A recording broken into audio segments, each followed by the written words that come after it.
প্রিয় ছাত্রছাত্রীরা, আশা করি তোমাদের দ্বিতীয় পর্যায়ক্রমিক মূল্যায়নের প্রস্তুতি খুব ভালো চলছে।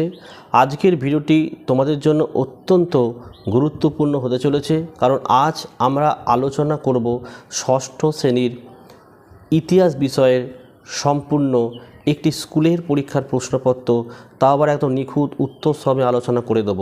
পরীক্ষায় কেমন ধরনের প্রশ্ন আসবে, কোন কোন অধ্যায় থেকে বেশি নম্বর থাকবে, সব কিছু আজকে আমরা এই একটি ভিডিওতেই কভার করব। তাই ভিডিওটি একদম শেষ পর্যন্ত দেখবে। চ্যানেলে নতুন হয়ে থাকলে এখনই সাবস্ক্রাইব করে পাশে থাকা বেল আইকনটি প্রেস করে দাও। চলো দেরি না করে আজকের ক্লাসটি আমরা শুরু করি। চলো প্রথমে দেখো, তোমরা এটা হচ্ছে Krishnanagar government girls high school, second summative, class 6, full marks 50, time 1 ঘন্টা 40 মিনিট এবং সাবজেক্টটা ইতিহাস। চলো 5খানা এমসিকিউ আছে, বুঝে নিই। 1 নম্বরের প্রশ্ন, আদি বৈদিক যুগের ইতিহাস জানার একমাত্র উপাদান অপশান সি হবে ঋগ্বেদ।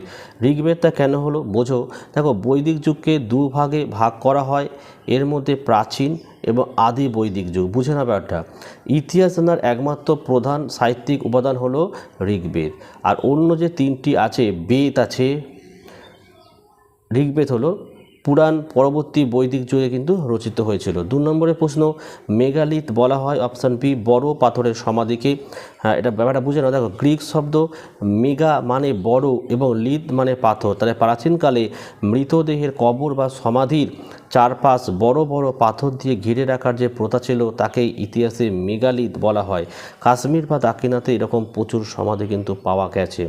3 নম্বরের প্রশ্ন, জৈন ধর্মের প্রধান প্রচারককে বলা হতো অপশান সি লিখবে তীর্থঙ্কর। দেখো, জৈন ধর্মে যারা ধর্মগুরু বা প্রধান ধর্ম প্রচারক, তাদের তীর্থঙ্কর বলা হতো। জৈন ধর্মে মোট 24 তীর্থঙ্কর ছিল, যাদের মধ্যে প্রথম ছিলেন ঋষভনাথ এবং শেষ বা 24তম ছিলেন মহাবীর। এগুলো কিন্তু পরীক্ষা আসবে।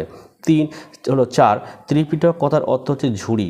দেখো, পিটক একটি পালি শব্দ যার আক্ষরিক অর্থ হলো ঝুড়ি বা পাত্র।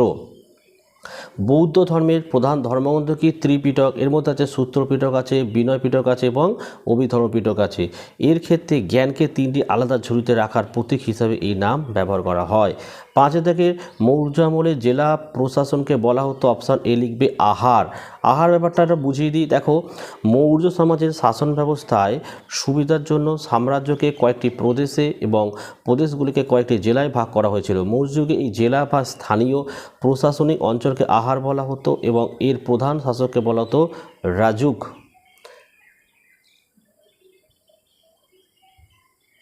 2 থেকে দেখো, ক স্তম্ভের সঙ্গে খ স্তম্ভ মিলিয়ে লেখো।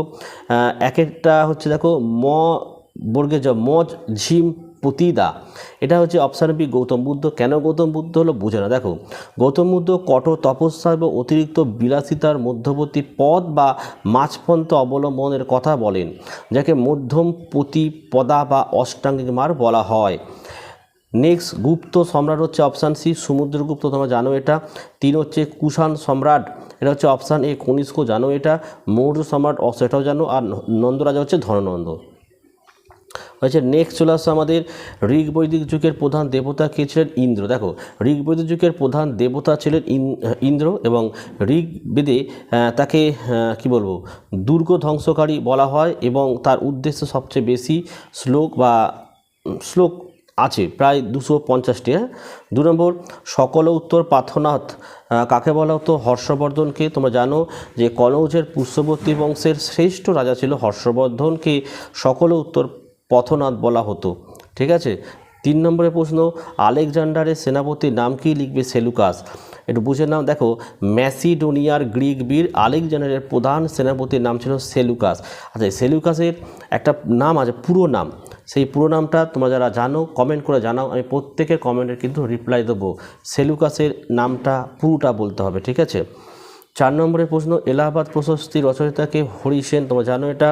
5, কুষাণ সমাজের প্রতিষ্ঠাতা প্রথম কথপিস। কেউ যদি লিখো কুজল ফতপিস, কয়হস্যু বর্গজহস্যু ল, কুজল ফতপিস লিখলেও কিন্তু হবে, কারণ ভারতের কুষাণ সাম্রাজ্যের প্রকৃত প্রতিষ্ঠাতাই ছিলেন কুজল কথপিস বা প্রথম কথপিস। আচ্ছা, নেক্সট চলে আসছে আমাদের একের দাগে দেখো ঠিক বা ভুল লেখো। বৌদ্ধ ধর্ম প্রচারের ভাষা ছিল সংস্কৃত, এটা একদমই ভুল, তোমরা জানো, কারণ বুদ্ধদেব এবং তার অনুগামীরা সাধারণত মানুষের বোঝার সুবিধার্থে সমকালীন যেটা লোক ভাষা মানে পালি ভাষা, তার পালি ভাষাতেই বৌদ্ধ ধর্ম প্রচার করেছিলেন, সংস্কৃত ভাষাতে নয়। 2 নম্বর ছিল জেন আবিষ্কার শ্রেষ্ঠ দেবতা হচ্ছে ভুল, 2 এটা ছিল ইন্ডিকা গ্রন্থের লেখক হচ্ছে মেগাস্থিনিস। 3 নম্বর হচ্ছে এটা জেন আবিষ্কার শ্রেষ্ঠ দেবতা ইন্দ্র, এটা কিন্তু ভুল, কারণ পারসিকদের পবিত্র ধর্মগ্রন্থ হচ্ছে জেন আবিষ্কার। প্রধান বা শ্রেষ্ঠ দেবতা হলেন আহুর মজত, আ হয়সু র আহুর আর ম বর্গীজ দ, ঠিক আছে।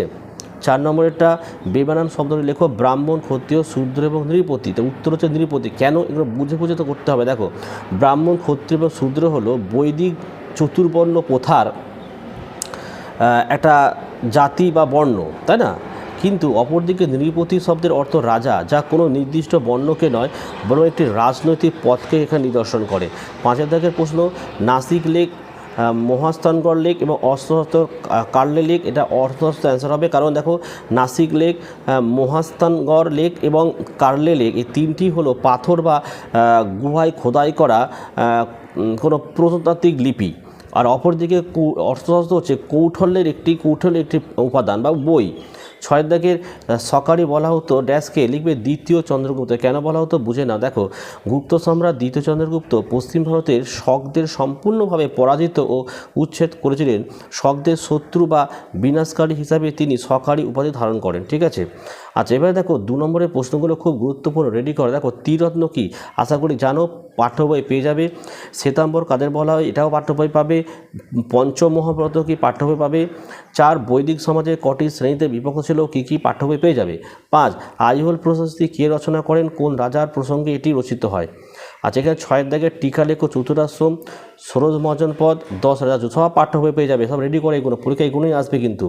আর 7 দাগের 3টে প্রশ্ন দেখো, 3টে তোমরা পাঠ্য বই পেয়ে যাবে। তো এই ছিল আজকের ভিডিও ভালো লাগলে একটি লাইক করো এবং চ্যানেলে নতুন হলে চ্যানেলটিকে সাবস্ক্রাইব করো। পাশে থাকা বেল আইকন প্রেস করে অল নোটিফিকেশনটাকে অন করো, যাতে আমি যখনই কোনো ভিডিও আপলোড করব সবার প্রথম যেন তোমাদের কাছে পৌঁছে যায়। তো আজকের ভিডিও আমি এখানেই শেষ করলাম। তোমরা প্রত্যেকে ভালো থেকো এবং সুস্থ থেকো।